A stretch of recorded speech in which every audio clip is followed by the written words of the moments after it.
Hello बच्चों, कैसे हैं आप? विज्ञान विषय की ऑनलाइन क्लास में आप सभी का स्वागत है। आज हम पढ़ेंगे कक्षा 8 अध्याय 12 घर्षण। आपने ट्रैफिक सिग्नल पर कार अथवा ट्रक चालक को अपने वाहन को मंद करते अवश्य देखा होगा। जब भी आवश्यक होता है आप भी ब्रेक लगाकर अपनी साइकिल को मंद करते हैं। क्या आपने कभी सोचा है कि ब्रेक लगाने पर वाहन मंद क्यों हो जाते हैं? केवल वाहन ही नहीं, कोई भी वस्तु जो किसी अन्य वस्तु के पृष्ठ पर गति कर रही होती है उस स्थिति में भी मंद हो जाती है जब उस पर कोई बाहरी बल न लगाया गया हो और अंततः वह रुक जाती है। क्या आपने फर्श पर लुढ़कती गेंद को कुछ समय पश्चात रुकते देखा है? केले के छिलके पर कदम पड़ते ही हम फिसल क्यों जाते हैं? किसी चिकने फर्श पर चलना कठिन क्यों है? इस अध्याय में हम ऐसे सभी प्रश्नों के उत्तरों को जानेंगे। घर्षण बल। घर्षण बल क्या है? एक मेज पर एक पुस्तक को लीजिए और इसको धीरे से धकेलिए। आप क्या देखते हैं? पुस्तक कुछ समय बाद रुक जाती है। अब इसी क्रियाकलाप को विपरीत दिशा से कीजिए। अब इस पुस्तक को धीरे से धकेलिए। क्या होता है? पुस्तक रुक जाती है। क्या हम कह सकते हैं कि पुस्तक की गति का विरोध करने के लिए उस पर कोई बल लगना चाहिए? इस बल को हम घर्षण बल कहते हैं। जो पुस्तक की गति को रोकता है वह किस बल के कारण होता है? घर्षण बल के कारण होता है। हमने देखा कि हम बाएं दिशा में बल लगाते हैं तो घर्षण बल दाईं दिशा में लगता है। मतलब ये है कि बल इसके विपरीत दिशा में कार्य करता है। यदि दाईं दिशा में बल लगाते हैं तो घर्षण बाईं दिशा में कार्य करता है। घर्षण बल सदैव ही लगाए गए बल का विरोध करता है। क्या सभी पृष्ठों पर समान घर्षण बल लगता है? क्या यह पृष्ठों के चिकनेपन पर निर्भर करता है? आइए इसका पता लगाएं। घर्षण को प्रभावित करने वाले कारक। घर्षण को कौन कौन से कारक प्रभावित करते हैं? क्रियाकलाप एक करके देखते हैं। इसको आप अपनी साइंस की जो लैब है उसमें आसानी से करके देख सकते हैं। किसी ईंट के चारों तरफ, जैसे कि एक ईंट है, इसके चारों तरफ एक रस्सी या धागे की डोरी बांधी। ईंट को कमानीदार तुला द्वारा खींची। ये कमानीदार तुला होती है। जैसे ही ईंट गति करना प्रारंभ करे, जैसे ही हम कमानीदार तुला से इस ईंट को अपनी तरफ खींचते हैं उस समय गति करना प्रारंभ करें। कमानीदार तुला का जो रीडिंग होती है, इस पे जो छोटी रीडिंग है इसको नोट कीजिए। इससे आपको उस घर्षण बल की माप प्राप्त होगी जो ईंट तथा फर्श के पृष्ठों के बीच लगता है। यह घर्षण बल का माप होगा। अब इसी क्रियाकलाप को दूसरे तरीके से दोहराते हैं। अब इस ईंट के चारों तरफ एक पॉलीथीन लपेटते हैं। अब ईंट पर पॉलीथीन का टुकड़ा लपेटिए और क्रियाकलाप को दोहराइए। आप क्या देखते हैं? हम क्या देखते हैं? दोनों स्थितियों में कमानीदार तुला की जो रीडिंग है, क्या उनमें कुछ अंतर आता है? इस अंतर का क्या कारण हो सकता है? ईंट पर जूट का एक टुकड़ा लपेटकर इस क्रियाकलाप को दोहराइए। आपने क्या पाया? हम क्या देखते हैं? तीनों ही स्थितियों में जो हमारी कमानीदार तुला है इसकी जो रीडिंग है वो भिन्न भिन्न है। इन सब का कारण क्या है? इसके कारक पर निर्भर करता है। इसका पृष्ठ कैसा है, चिकना है, खुरदरा है। कमानीदार तुला। अब कमानीदार तुला क्या होती है? कमानीदार तुला वह युक्ति है जिसके द्वारा किसी वस्तु पर लगने वाले बल को मापा जाता है। इसमें एक कुंडलित कमानी होती है, जैसा कि आप इसमें देख सकते हैं कि एक कुंडलित क्या है? कमानी है, जिसमें बल लगाने पर प्रसार होता है। कमानी के इस प्रसार की माप इसके अंशांकित पैमाने पर चलने वाले संकेतक द्वारा की जाती है। पैमाने की रीडिंग द्वारा बल का परिणाम प्राप्त होता है। क्रियाकलाप 2, इस तरह से एक स्लोप बनाइए और इसके किसी बिंदु पे, जैसे ये बिंदु हमने ए मान लिया, यहाँ से कोई बैटरी का सेल या कोई लुढ़कने वाली चीज को उठाइए और इसके द्वारा चली गई दूरी को नोट कीजिए कि इसने कितनी दूरी तय की गई। अब इसी क्रियाकलाप को नीचे कोई तार वगैरह या कोई कपड़ा बिछाकर दोहराइए और उसी बिंदु से उसी सेल को लुढ़काइए और इस द्वारा चली गई दूरी को नोट कीजिए। क्या दोनों दूरियों में कुछ अंतर है? क्या सतह पर कुछ निर्भर करता है? हम क्या देखते हैं, चिकनी सतह पर जो सेल है बैटरी का, वो दूरी ज्यादा तय करता है, जबकि खुरदरी सतह पर यह कम दूरी तय करता है। घर्षण संपर्क में आने वाले पृष्ठों की अनियमितता के कारण होता है। ऐसे पृष्ठ जो देखने में बहुत चिकने लगते हैं, उनमें भी बहुत सारी सूक्ष्म अनियमितताएं होती हैं। दो पृष्ठों के बीच अनियमितताओं के अंतर्बंधन के कारण घर्षण होता है। स्पष्ट है कि पृष्ठों को बलपूर्वक दबाएं तो घर्षण बल में वृद्धि हो जाएगी। इसका अनुभव आप किसी चटाई को उस समय खींच कर सकते हैं जब उस पर कोई व्यक्ति नहीं बैठा है तथा जब उस पर कोई व्यक्ति बैठा है। जैसा कि चटाई, उस पर एक व्यक्ति बैठा है, हम उसको खींचते हैं, और एक हम जब अनुभव करें जब वो चटाई खाली है तो इसको खींचना आसान होगा। अब ये चिकनी सतह है जैसे टेबल की, और इस पर कोई पुस्तक रखी, इनके बीच में भी छोटी छोटी सूक्ष्म अनियमितताएं होती हैं। जैसा कि आप यहाँ देख सकते हैं, ये सूक्ष्म क्या लिखा रखी है, अनियमितताएं। इनके कारण ही घर्षण बल उत्पन्न होता है। अब घर्षण बल के प्रकार, घर्षण बल कितने प्रकार का होता है? नंबर 1, स्थैतिक घर्षण। दोनों पृष्ठ विराम से गति में आने पर विपरीत दिशा में गति करते हुए जो बल परस्पर लगाते हैं उसे स्थैतिक घर्षण कहते हैं। जैसे भूमि पर रखे लकड़ी के गुटके को खींचने के लिए लगाया गया बल स्थैतिक घर्षण कहलाता है। यह उस बल के समान होता है जिसके लगाने पर स्थिर वस्तु किसी सतह पर ठीक खिसकने वाली होती है। जैसे इस लकड़ी के गुटके को या बक्से को हम क्या करते हैं, खिसकाने की कोशिश करते हैं, तो इन दोनों के बीच में जो बल लगेगा वो कौन सा बल होगा? स्थैतिक घर्षण होगा। और नंबर 2, सर्पी घर्षण। जब कोई वस्तु किसी दूसरी वस्तु पर खिसकती है तो उन दोनों के बीच के घर्षण को सर्पी घर्षण कहते हैं। जैसे लकड़ी के गुटके पर बल लगाने पर गुटका पृथ्वी की सतह पर खिसकने लगता है। इसमें एक सतह गतिशील व दूसरी स्थिर होती है। और नंबर 3 है लोटनी घर्षण। जब एक वस्तु दूसरी वस्तु की सतह पर लुढ़कती है तो सतहों के बीच लगने वाला बल लोटनी घर्षण कहलाता है। जैसे वाहनों के पहिए लोटनी घर्षण बल के पृथ्वी सतह पर लुढ़कते हैं। घर्षण हानिकारक परंतु अनिवार्य। घर्षण हमारे लिए अनिवार्य क्यों है? अपने कुछ अनुभवों को याद कीजिए। किसी कांच के गिलास अथवा किसी कूलर में से इसे पकड़े रखना आसान है। कांच के गिलास या कूलर में से आप इसे आसानी से पकड़ सकते हैं।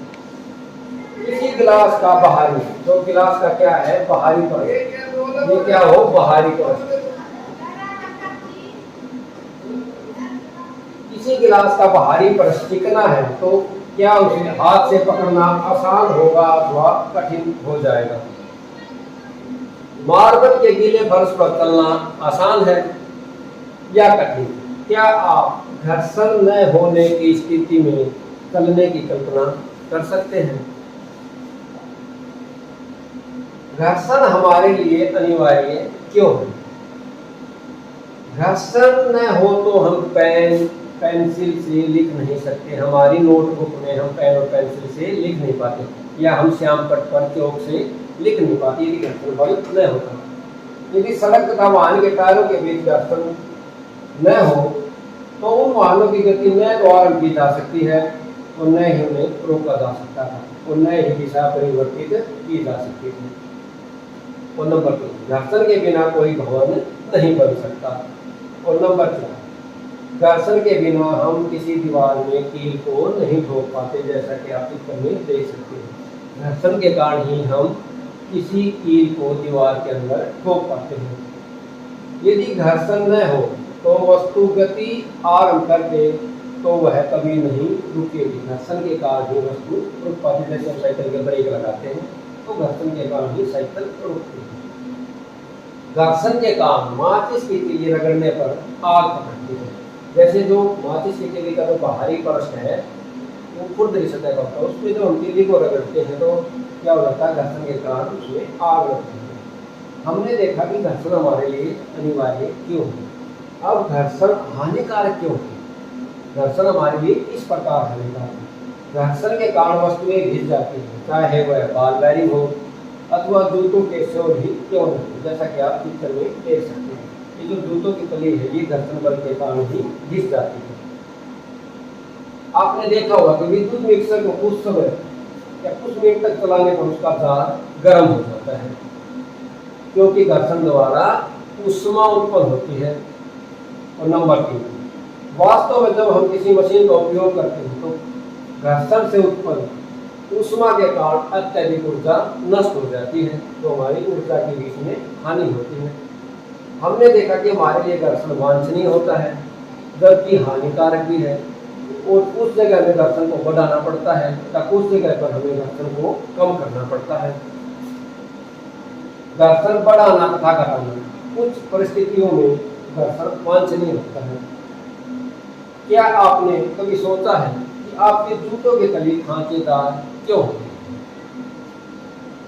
क्यों होती है? क्योंकि खांचे जूतों की फर्श से पकड़ बनाते हैं, जिसके कारण आप चलते समय सुरक्षित रहते हैं। इसीलिए जो गाड़ी में टायर है या जूतों की तली जो खांचेदार होती है। आपने देखा होगा कबड्डी के खिलाड़ी अपने हाथों पर मिट्टी रखते हैं, तो मिट्टी क्यों रगड़ते हैं?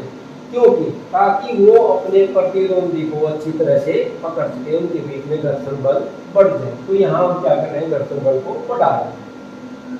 इसी प्रकार कारों, ट्रकों तथा बुलडोजरों के टायर भी खांचेदार होते हैं, जिससे सड़क से उनकी पकड़ अच्छी बनती है। जूते तथा टायरों की तलियों को खांचेदार बनाकर घर्षण अधिक किया जाता है। जैसा कि आप इस चित्र में देख सकते हैं, टायरों को क्या हमने खांचेदार बना रखा है। कुछ अन्य स्थितियों में घर्षण अवांछनीय होता है, यहाँ हमें घर्षण को कम करना पड़ता है। तो देखते हैं, आपने देखा कि जब हम दरवाजों के कब्जे में तेल की कुछ बूंदें डालते हैं तो क्या है, दरवाजे सहज ही घूमने लगते हैं। या साइकिल तथा मोटर के मैकेनिक इन मशीनों की गतिशील भागों के बीच में क्या लगाते हैं, ग्रीस लगाते हैं, ताकि उनके बीच में घर्षण बल क्या हो जाए, कम हो जाए। कैरम बोर्ड पर हम महीन पाउडर क्यों छिड़कते हैं? जैसे आप भी कभी कैरम बोर्ड खेलते होंगे तो उस समय क्या है, आप उस पर पाउडर छिड़कते हैं। क्यों छिड़कते हैं? ताकि घर्षण बल कम हो जाए। तो सभी कंडीशन में हम क्या कर रहे हैं, घर्षण बल को कम कर रहे हैं। इन सभी कंडीशन में हम दक्षता में वृद्धि के लिए घर्षण बल को कम करते हैं। जब तेल, ग्रीस अथवा ग्रेफाइट किसी मशीन के गतिशील भागों के बीच में लगाते हैं तो वहां इनकी एक पतली परत बन जाती है, जैसा कि आप चित्र में देख सकते हैं। सतह 1 और ये सतह 2 है, के बीच में हमने कोई चिकनाई स्नेह का प्रयोग किया गया है।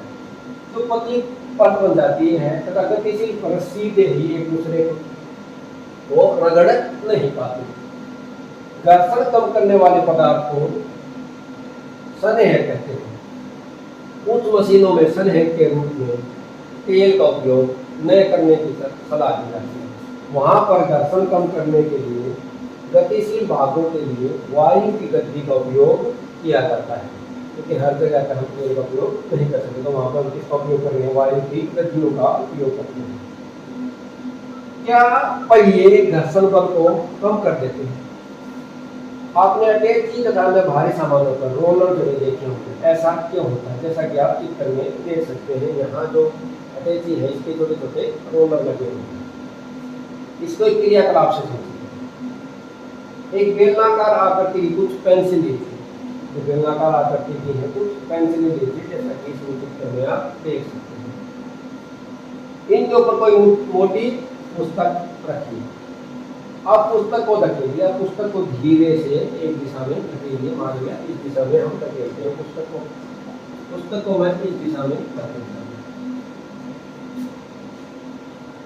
आप पाएंगे पुस्तक की गति से होने पर पेंसिल लुढ़कती है, पेंसिल के साथ साथ इसकी लुढ़कना प्रारंभ कर देती है। पेंसिल की इस प्रकार की गति को लौटने गति कहते हैं। क्या आप ये अनुभव करते हैं कि पुस्तक को सरकाने की तुलना में अब पुस्तक को हम सीधा सरकाते हैं, मान लिया पेंसिल नहीं होती है, इस प्रकार की गति से करने से घर्षण कम हो गया है। क्या इन दोनों ही कंडीशन में एक बार हम उसके नीचे पेंसिल रखते हैं और एक बार सीधी पुस्तक, तो हमें इसमें कम बल लगाना पड़ता है, या इसमें पुस्तक आसानी से गतिशील हो जाती है।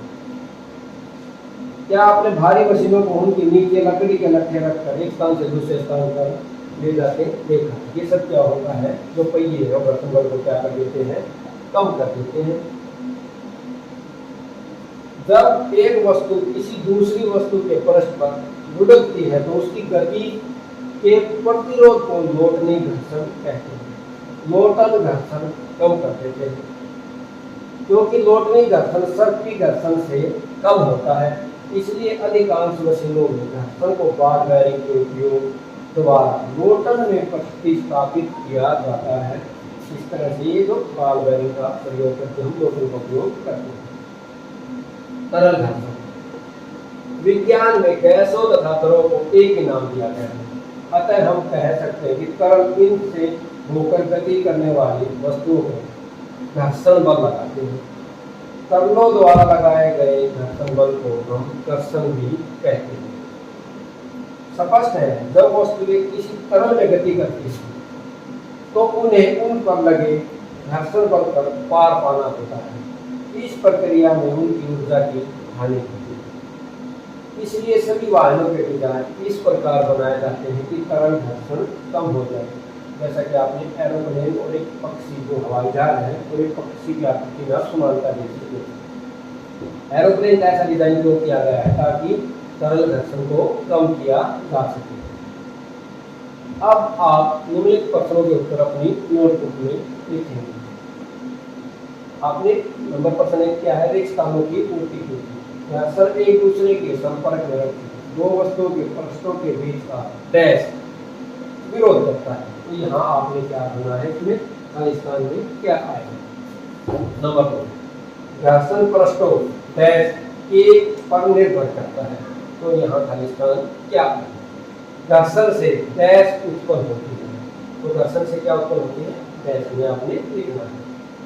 और नंबर क्या, कैरम बोर्ड पर पाउडर छिड़कने से घर्षण डैश हो जाता है। घर्षण पर क्या प्रभाव पड़ता है।